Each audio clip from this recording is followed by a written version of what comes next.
25년 7월 4일 미국 텍사스의 과달루페 강이 빠르게 차오릅니다. 영상이 찍히기 시작한 시간은 오후 5시 10분. 이날 새벽에만 이 지역에 300mm의 집중 폭우가 쏟아졌고 강의 수위는 순식간에 상승합니다. 사람들과 차도 불어나는 강을 지나지 못하고 그저 바라보기만 하죠. 그리고 오후 6시 50분 만에 강의 수위는 8m까지 차오르며 물난리가 벌어집니다. 강이 넘치며 지역 주민들의 구조 요청이 쇄도했고 구조당국이 출동해서 구조를 진행했지만 최소 145명 이상이 사망한 걸로 추정 중입니다. 하지만 이 소식을 접한 정치인들의 책임 미루기는 충격적이었어요. You look at that water situation that all is, and that was really the Biden setup. That was not our setup. Just say this is a 100-year catastrophe. We as a federal government don't manage these disasters. The state does.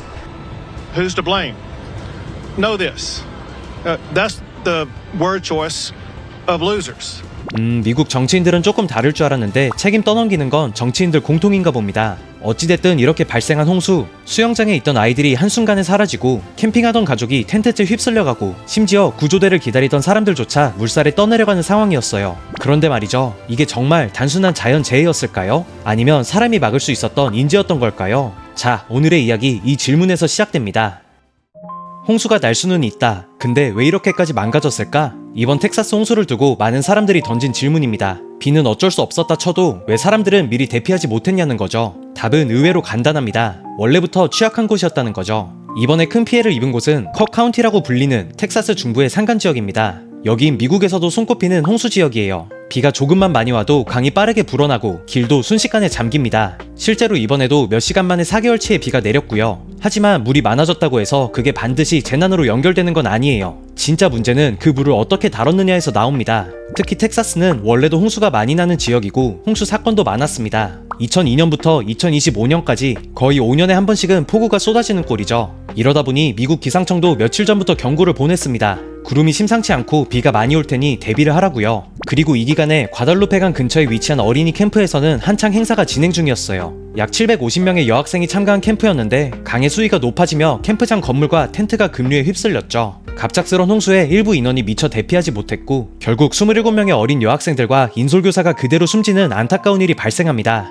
유가족들은 혹시 몰라 수색 작업을 계속 이어가고 있는 상황. 가슴이 먹먹합니다. 그런데 더 충격적인 건 이런 급박한 상황에서도 제대로 된 경보가 울리지 않았다는 사실이에요. 컥 카운티에는 공식적인 홍수 경보 시스템이 없었고 주민들에게 피신하라는 명확한 지침조차 없었습니다. 미국에서 2025년에 수백 명이 모인 캠프가 있었던 그곳에 말이죠. 홍수는 분명 자연재해입니다. 하지만 이 정도의 피해를 막지 못한 건 단순히 자연의 힘 때문만은 아니에요. 재해가 재난이 되기까지 그 배후에는 정책이 있습니다. 그리고 텍사스의 이번 사태는 그 정책을 만들어야 할 사람들이 서로 책임을 떠넘기는데 바빴다는 점에서 또 한 번 사람들을 분노하게 만들었고요.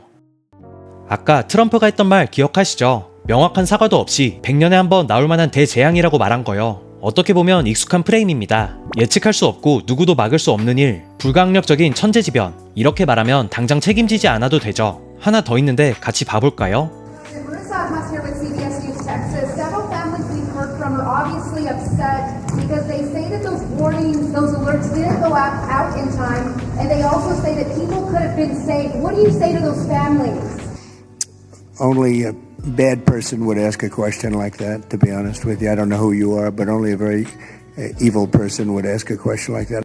충격적인 발언입니다. 사람이 100명 넘게 죽어나간 재난 현장에서 책임을 묻는 질문에 비난하는 모습, 전혀 리더다운 모습이 아니죠. 이쯤 되면 과연 누구의 책임인지 궁금해집니다. 사실 답은 명확하죠. 모두의 책임이라는 거요. 재난이 발생했을 때 실제로 대응하는 건 지방정부, 즉 컥 카운티와 같은 지역 단위입니다. 그리고 이들이 쓰는 예산과 인프라의 기준은 텍사스라는 주 정부에서 결정하죠. 재난 경보 시스템을 도입하거나 홍수 위험 지역에 도시계획을 제안하는 것도 주의 역할입니다. 하지만 주 정부 혼자서 모든 걸 감당할 순 없죠. 그 재정을 보조하고 국가 차원의 환경 정책을 총괄하는 건 연방정부, 즉 국가입니다. 홍수 대응을 위한 연방재난관리청, 환경 기준을 세우는 환경보호청 같은 기관은 모두 연방 차원이죠. 결국 한 곳이 빠지면 다른 곳도 제대로 기능하지 못하는 구조예요. 그런데 이번 사건에서는 모두 제 역할을 하지 못했고 오히려 서로를 향해 손가락질만 하고 있었던 겁니다. 특히 텍사스는 오랜 기간 동안 연방정부 개입 최소화를 주장해온 지역이에요. 자유시장, 규제 완화, 주 정부의 자율권, 이런 가치를 내세우며 연방의 지원과 개입을 꺼려했죠. 하지만 정작 재난이 생기자 연방의 손은 내밀면서도 책임은 지지 않으려는 태도, 이건 분명히 문제입니다. 그리고 기후재난은 어떤 지역이나 주에만 발생하는 게 아니에요. 홍수는 경계를 따지지 않고 흘러넘치고 기상이변은 주 경계를 넘어 전 세계를 강타합니다. 그런데 그 앞에서 정치인은 서로를 탓하고 행정은 책임을 미루고 시민은 버려지는 구조, 그 누구도 책임지지 않는 상황에서 결국 가장 큰 피해는 가장 취약한 사람들에게 돌아간 것이죠.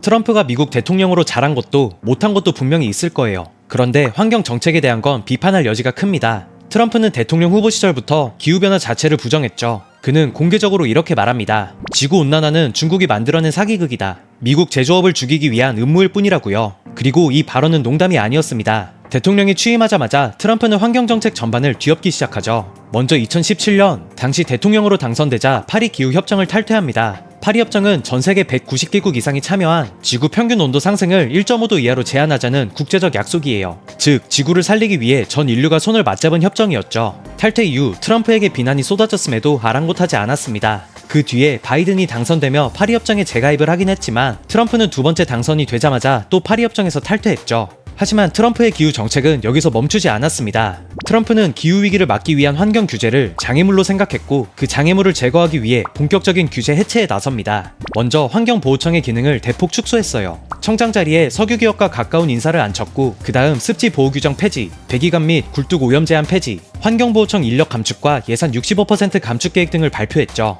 그리고 각종 송유관 건설 프로젝트를 승인하고 연방 토지의 석유 시추권도 무더기로 풀어버리고 북극에 있는 보호구역에서도 시추를 허용해요. 더 많은 땅에서 더 많은 석유를 뽑아내겠다는 거였죠. 미국은 인구가 전 세계의 4%밖에 안 되는데 에너지 소비량은 세계 2위예요. 심지어 1인당 에너지 소비량은 단연 압도적입니다. 가장 많은 전기를 쓰고 가장 많은 석유를 태우고 가장 많은 쓰레기를 버리는 나라, 그게 바로 미국이에요. 그리고 그 결과 미국은 인류 역사상 가장 많은 온실가스를 배출한 나라가 됐습니다. 중국이 현재 배출량 1위라고는 하지만 누적 배출량으로 보면 미국이 단연 1등이죠. 즉, 지금 우리가 겪고 있는 기후위기의 가장 큰 책임, 그건 산업으로 성장한 미국에 있다고 해도 과언이 아닙니다. 지구를 대체할 플랜 B가 없듯 기후변화 문제가 진지하게 논의되는 이 시점에서 트럼프의 이런 행동은 비난받을 수밖에 없죠.